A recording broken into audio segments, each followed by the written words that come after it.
Welcome back here today on the beautiful campus of Florida Panhandle Technical College.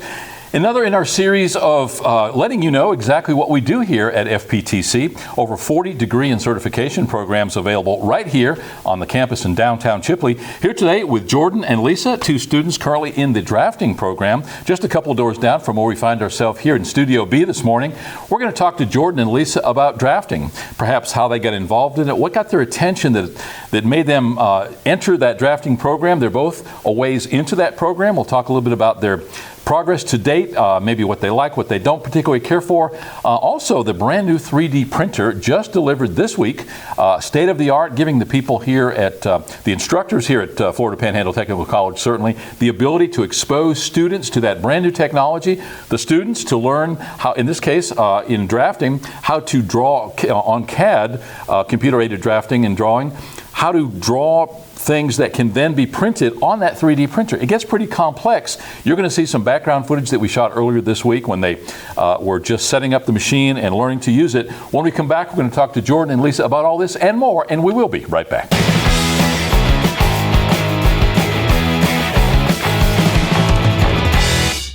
Welcome back here today on the beautiful campus of Florida Panhandle Technical College. As I mentioned, our guests today are Jordan and Lisa, both students in the drafting program, just a couple doors down from Studio B, in which we find ourselves this morning. Jordan, you've been on the show before, so you're an old pro. Lisa, I've known you for years here on campus, saw you come through the some of the dual enroll programs, and now a student in your own right here. Your mother works here in the administration building, so thanks for joining us today. It's nice to be here. As I mentioned, I think that we first met you when you were in robotics camp. Yes, sir. The robotics camp, along with the rocket camp, the STEM program offering that every summer. Jordan, you've had the opportunity to be part of that this last season, I think, helping out as one of the instructors. Let's start at the beginning. Lisa, obviously your mom's here, so you know all about Florida Panhandle Technical College. Jordan, your family's here, has been here forever. You obviously know about the school. But Lisa, what actually got you excited about the opportunities here at the college, and what made you enter specifically the drafting program? My mom sent me on an errand to take a note to Miss Taylor one day, and I saw them 3D printing something, and I was like, wow, that's really cool. And ever since then, I've been hooked on it. Wow, and I didn't know that story. That is pretty cool. Obviously, you'd already spent a lot of time on the campus, so you had a chance to see the different programs, the different instructors. You probably knew most of them, and they certainly knew who you were. So you actually literally had your choice of anything going on campus. You went in there, you saw the 3D printers. Those are pretty cool. Oh, yeah. And state of the art. When did you actually start the program? Officially, it was 2 years ago. Okay. But I shadowed 2 summers before then. And so how long do you have left before you're done with that drafting program? I'm thinking it's the end of this fall that I'll be done. Okay. Have you thought what you do from here? What do you want to be when you grow up? You know, people ask me that all the time, and I'm 3 times your age. But it's true. What do you see yourself doing when you get out of here? That is a very good question. I've been interested in a couple places in Panama that are doing things with AutoCAD and all. But I'm also working at DOT right now, and maybe one day I'll be able to get into their surveying team there. Wow. So more the civil engineering CAD part. Jordan, we've had the opportunity to speak in the past. I know most of your family go to Kiwanis with one of your brothers. Yeah.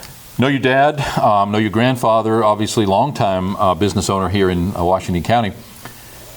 We spoke initially, but for those viewers who didn't see that show, when did you actually start the drafting program? I think it was last August. I've been here going on, this will be my 2nd year, so I'm coming into my 3rd semester. So you're slated to finish approximately when? Coming up it's supposed to be done by Christmas. Oh, wow. So you really have to make some decisions pretty quick. What are your thoughts on the job market? Well, I've already started putting in applications with businesses in Panama City. I put in at Merrick, at Eastern Shipbuilding, there was a couple of other ones. I think I put in at Booz Allen Hamilton. There might have been one more.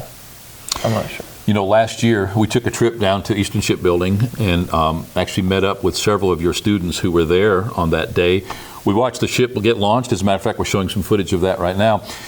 We took that opportunity to interview some of the past graduates of the drafting program who are now in pretty well-paid jobs there at Eastern Shipbuilding, one of whom is actually one of the drafting supervisors.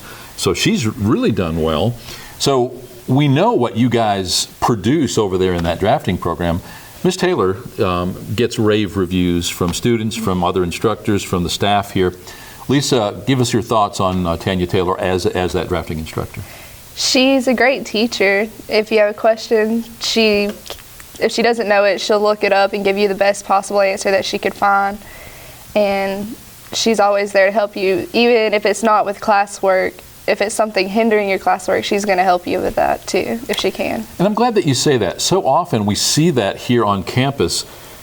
This becomes a family. Even if you're in drafting, you may be friends with the welding instructor or somebody that's in that class, or the culinary program, or the cosmetology or pharmacy tech.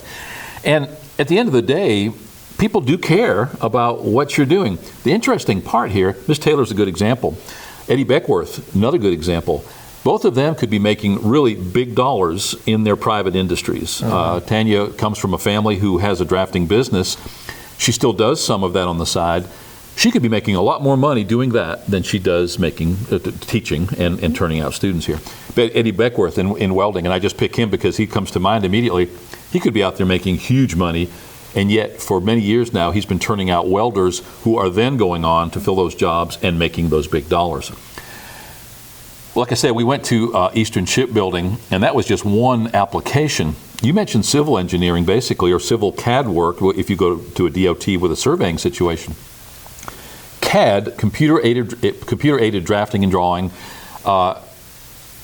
What do you feel that program does for you specifically, Lisa, when it comes to that DOT position? I would imagine that there are people there, maybe some verging on retirement. It's probably a pretty big department. Probably some people that have not been exposed to some of that which you have, even at your younger age. Talk a little bit about that leg up it gives you, that advantage it gives you coming into that kind of a job, having knowledge, education, and certification in that state-of-the-art technology. It is a definite, like you said, a leg up. I might be able to answer questions about the program that they don't know. But also, since they have a slightly different program, they could help me, but I won't be less knowledgeable because I already have an idea of what I need to do. I would imagine CAD is CAD, and you can pretty much intuitively go from one platform to another. In the case of DOT, they don't use AutoCAD, they use something else? They use, I can't remember what it is. MicroStation? I think it is, MicroStation. Yeah, and there's several of them like that some of the bigger governmental organizations use. Jordan, going forward, you mentioned a couple of places that you've already put out applications to.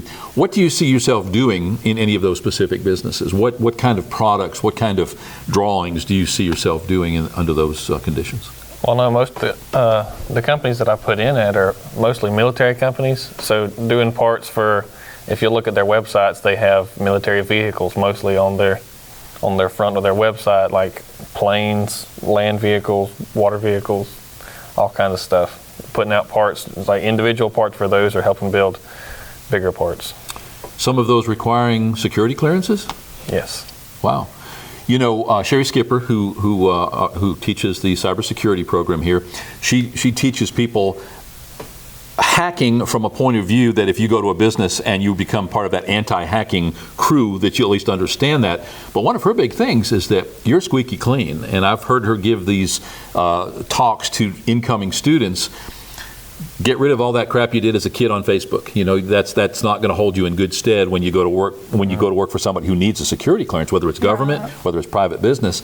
Watch out what you say on social media. Nowadays, potential employers look at that stuff. They Google you, Lisa, when you go for that job, and they can see where you were maybe doing something you shouldn't have been doing on Facebook. Nothing illegal necessarily, but they're going to take that and they're going to say, this is the kind of person that Lisa or Jordan is, and do we want that kind of person working here?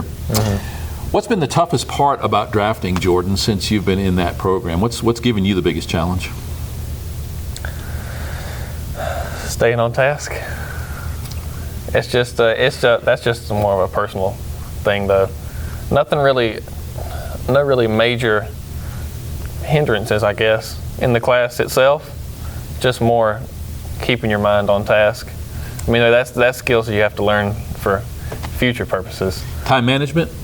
Yeah, because you have 150 hours each section you have of the course, and if you don't finish that allotted amount of work in that 150 hours, then you gotta pay to have more hours put in so you can finish the work. And I'm glad that you mentioned the pay. Obviously, we have available here Perkins funding, we have Pell Grants, we have other opportunities. The Florida Panhandle Technical College Foundation actually makes sure that any student who wants to come here gets a chance to come here, and they will figure out some way to help financially, even if you can't qualify for some of those other grants or funding sources. Lisa, are you taking advantage of any of that financial aid?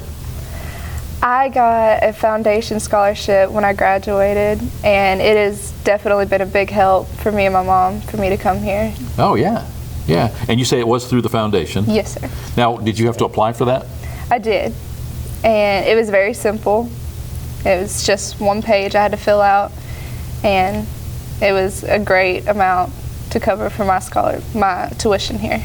And Jordan, what about you? Same question. Same thing. Foundation? Yeah, the foundation scholarship. I got it earlier this year, and they finished paying for my tuition for the rest of the time I'm going to be here. The foundation, I've gotten to know a little bit over the last 5 or 6 years that we've been working with the school. The opportunity, again, for people sometimes who fall through those cracks, if you make just a little bit too much to be able to qualify for Pell Grant, if you make just a little bit too much to qualify for some of those other scholarship opportunities, they help at the very least with books and tuition.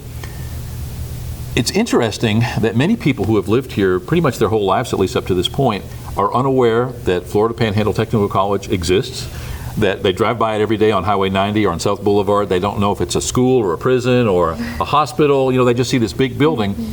Why do you suppose, Lisa, that some people just are unaware of what we do right here on campus?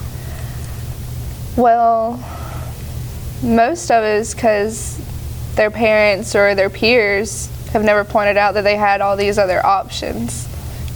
I believe that's what it is.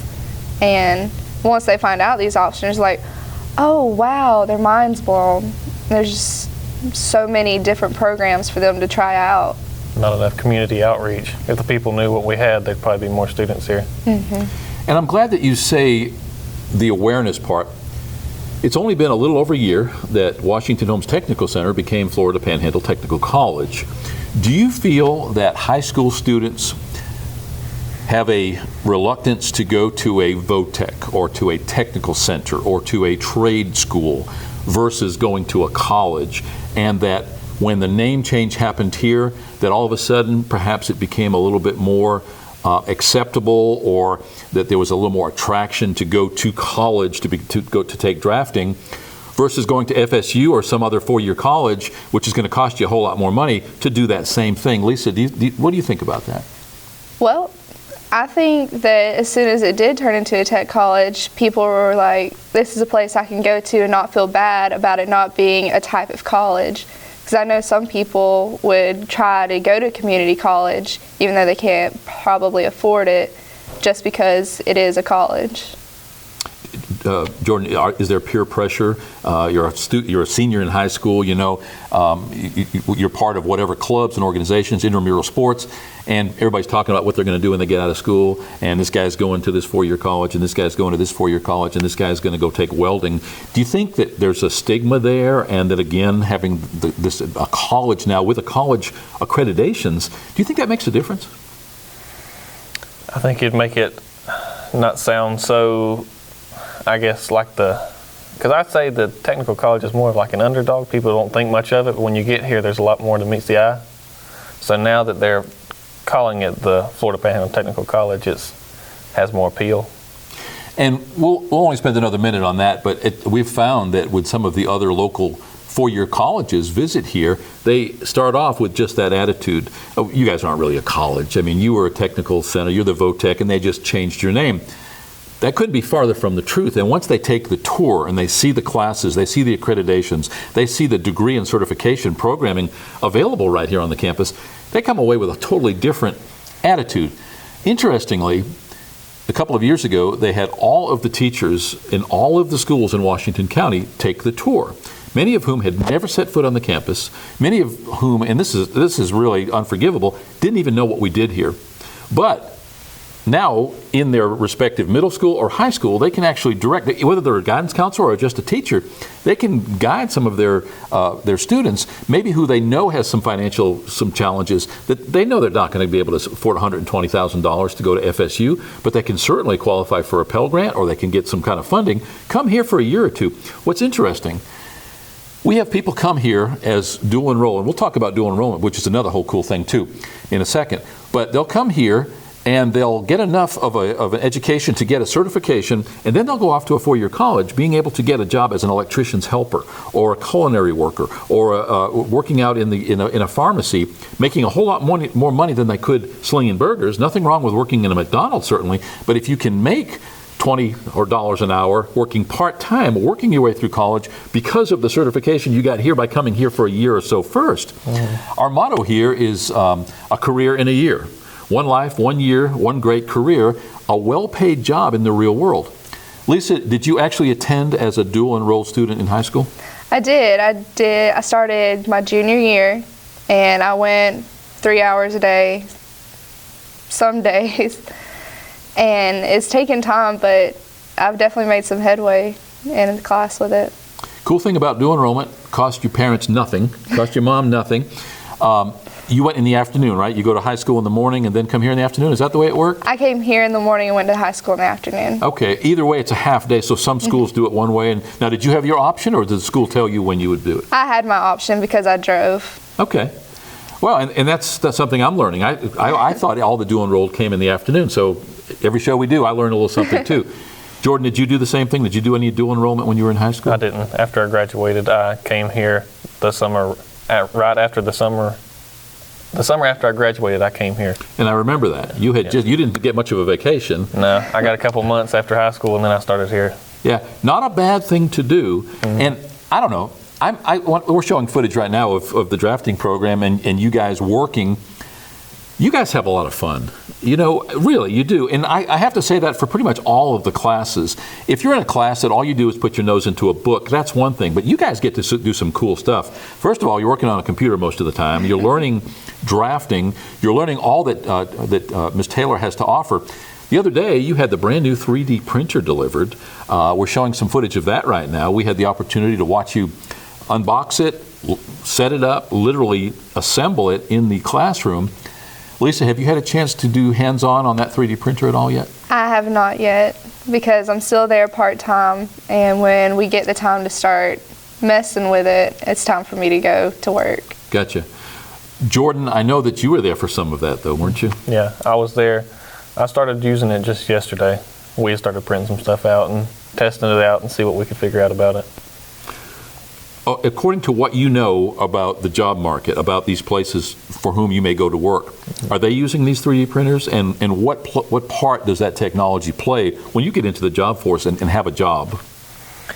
Well, I know these places, they're using 3D printers, and they're starting small, and they're realizing how handy they are, and they're getting bigger with it and using them more and more and spending more money on these printers. And when they start spending more money and having all this new equipment, they're going to need new people to operate it. So it's good to have these printers here in our classroom, learning how to use them, preparing us for going out in the world and these jobs we're preparing ourselves for. Now, these 3D printers, I imagine, would be used to build prototypes of new technology. Is that your understanding? What do you understand that 3D printers would be used for, Lisa? It can do prototypes. It can be an actual working, well, I know a prototype is that, but it can be the real deal, not just the prototype. And you can do pretty much everything you designed it to. It comes with all kinds of materials, so you can build stuff out of rubber and copper and a substance that's kind of like wood. And talk a little bit about that 3D printer, Jordan, and going into it, did you have any idea that this was going to be what it was? And what was the difference between your conceptions of what, because I know you guys were talking about it for a long time. Hey, it's going to be here soon. It's going to be here soon. I got a text from Ms. Taylor on Sunday, said, hey, I just got a notice that UPS is going to have it here in the morning. Now that you've had a chance to have hands-on, what's the difference between what your thoughts were to begin with and now that you really know what it's all about? What have you learned? It's impressive just to see the capabilities that it has. I mean, it's something you really have to just see it happening. You're seeing it print. It's mind-blowing. You guys did the little logo for Stacker the other day, so we've got a little bit of footage of that being done now. Again, you start small, you do little things. You guys actually had a 3D printer already in the classroom that you'd had for 10 or 11 years. It was sort of old-fashioned, if you can say that about 10 years ago. I mean, it was an oldie. It was very small. The platen was small. It could only print so high. This thing, how tall can you print? Almost 2 foot? Yeah, this one's a little over 2 foot. And our other one, we had a 5 by 5 by 5 space we could print in. Quite a difference. Yeah. Okay. Particularly if you're looking at a prototype, Lisa, of something that's just simply bigger. Going forward, where do you see the value of being able to learn how to use this 3D printer?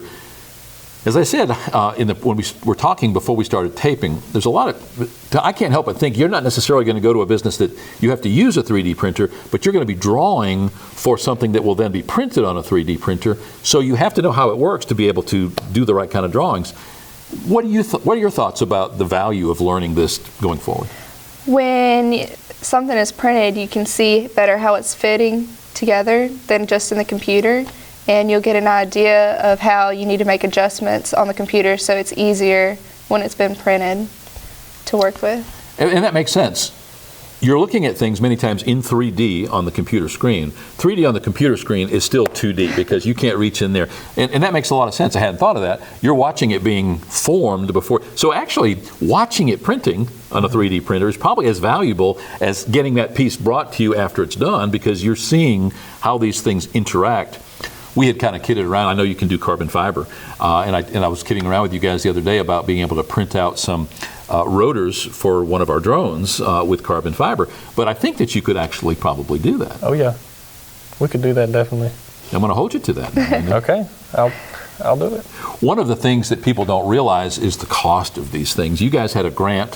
I think Ms. Taylor told me that she had enough to buy 3 machines. She ended up buying 2. Hopefully reserving some money because the consumables, the materials that go into what you're actually printing with, which is those layers, rubber, plastic, we said carbon fiber, copper, steel, some other materials, those come in a spool and there's an expense there. And obviously learning, you're going to be, the more you use, the more you're going to learn, the more you want to learn, the more you're going to have to use, that expense is going to keep rising. If you as a business would like to get involved, I would imagine that you would take contributions from a business out there. You know, what's interesting is that Florida Panhandle Technical College has joined Northwest Florida Manufacturers Council, going to them with businesses like Rex Lumber, for instance, right here to the north of us in Graceville, West Point Home, right here in town, saying, what is it that you need in your employees? When you hire a maintenance man, what does he have to, he needs to know how to weld, he knows how to do this. You go to Booz Allen and say, what kind of a drafts person do you need? Easier for us to teach the skills to students such as yourself so that you've got a guaranteed job than instead of teaching what we think you should learn and then try to find a business that you're a match for. Makes total sense. You already know there's a void there. There's somebody who needs somebody with those skills. Are you finding, Lisa, that that's exactly what you're hearing from Ms. Taylor, that you're hearing her say, you need to know how to do this because that particular business needs somebody who can do that? Oh yeah, definitely.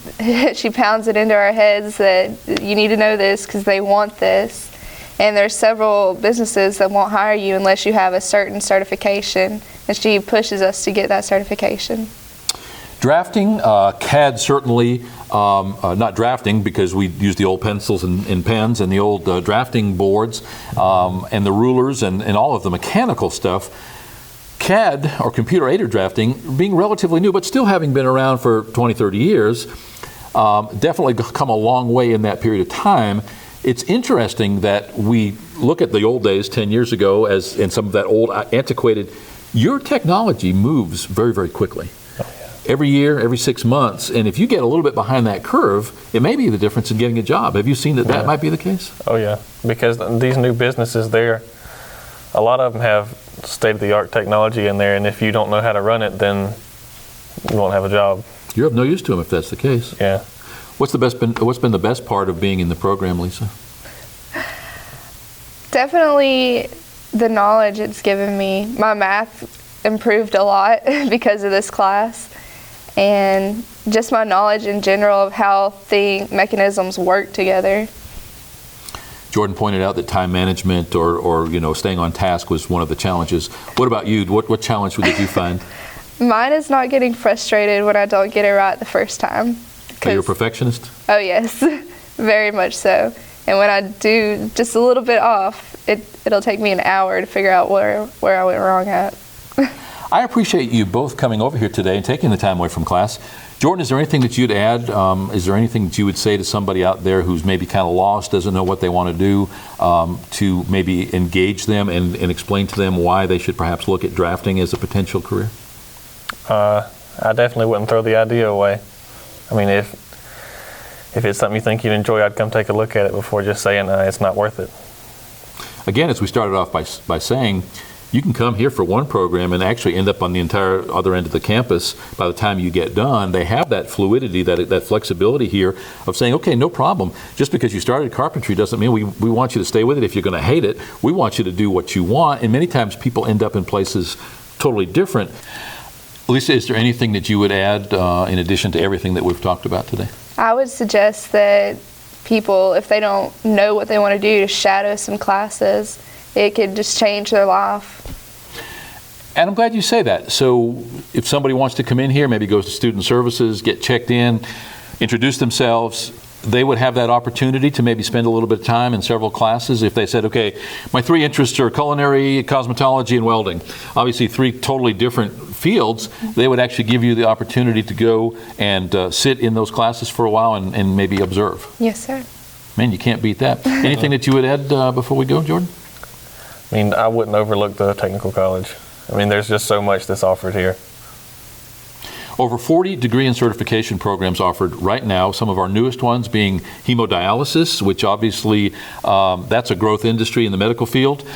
We've got the new drone program, and that's huge. The FAA has still not even finalized the rules and regulations, so the applications for those in agriculture and surveying, Gulf Power is using them now to fly the power lines looking for damage and breaks, where before they had to get a helicopter to do that. Difference in cost is huge.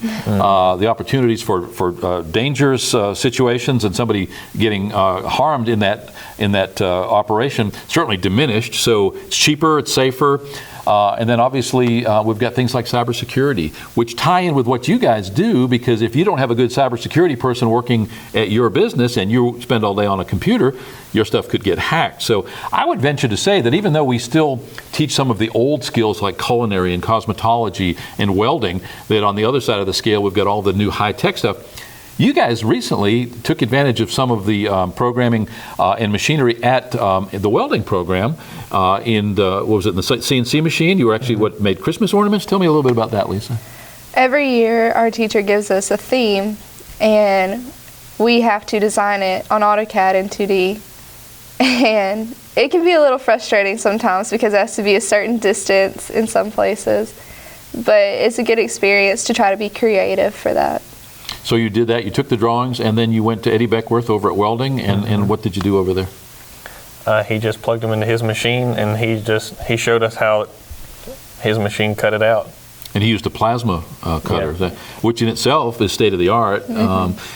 So if you think that the technical skills are old-fashioned, well, you're living in the wrong world, because you can choose to go to a 4-year college, and that's great, and we applaud you if you do that, and come out 4 years later with $120,000, $130,000 in debt and no saleable skill. And for us, in the direction we're coming from, that's exactly our only focus, is the fact that you can't necessarily come out of a 4-year college and get a job, because at that point you don't necessarily have skills. A year here, you've got a career, and you're ready to go to work. A little bit longer if you want to take your time. Lisa, Jordan, thanks so much for taking the time today. I know that sometimes it's a little outside somebody's comfort zone to come and do the show. I think it's important, though, that people learn more about the technical college, certainly in this case, drafting, brand new 3D printer. I would imagine if somebody wanted to come take a look at it and see what it was all about, they could just come to the Student Center here. If you'd like to know more about Florida Panhandle Technical College, you can go to our website, fptc.edu. We've got a Facebook page, which is Florida Panhandle Technical College on Facebook. You can certainly see a lot of what we've talked about here today. If you're interested, come to the Student Center right here on Hoyt Street in downtown Chipley. Introduce yourself. As Lisa says, they'll bring you around. They'll introduce you to instructors, give you an idea in the real world of what to expect. We'd love to see you. Stay tuned. We've got more to come. All that the Florida Panhandle Technical College offers here, a career in a year. What we like to say, one life, 1 year, one great career. We'll be right back.